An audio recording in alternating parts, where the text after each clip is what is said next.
பொதுமக்கள் கொஞ்சம் யோசிச்சு பார்க்கணும்.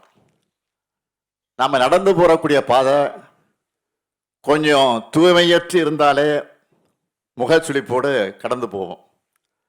ஆனால் தூய்மை பணியாளர்களோ நாம அன்றாட தேவையில்லைன்னு தூக்கி எறிகிற கழிவுகளை அப்புறப்படுத்துறாங்க. இவங்களை கொஞ்சம் நினைச்சு பார்த்து அதையெல்லாம் நீங்க சிந்திச்சு பார்க்காம பொது இடங்களில் கழிவுகளை கொட்டுறது,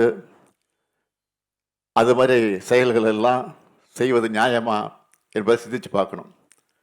சிலரெல்லாம் வீட்டில் இருந்து குப்பை தொட்டி வரைக்கும் எடுத்துக்கிட்டு வந்து குப்பை தொட்டியில் கொண்டு போடாமல் அங்கேருந்து தூக்கி எறிகிறது, அப்படியே பக்கத்தில் போட்டுறது, தூரத்தில் இருந்து தூக்கி வீசுவாங்க. இந்த பழக்கத்தை எல்லாம் ஈஸியாக மாற்றிக்கலாம். எதிர்காலத்தில் மேற்கத்திய நாடுகள் மற்றும் ஜப்பான் போன்ற நாடுகளில் இருப்பது போல மக்கள் அனைவரும் சுய ஒழுக்கத்தோட 100 விழுக்காடு கடைபிடிப்பாங்க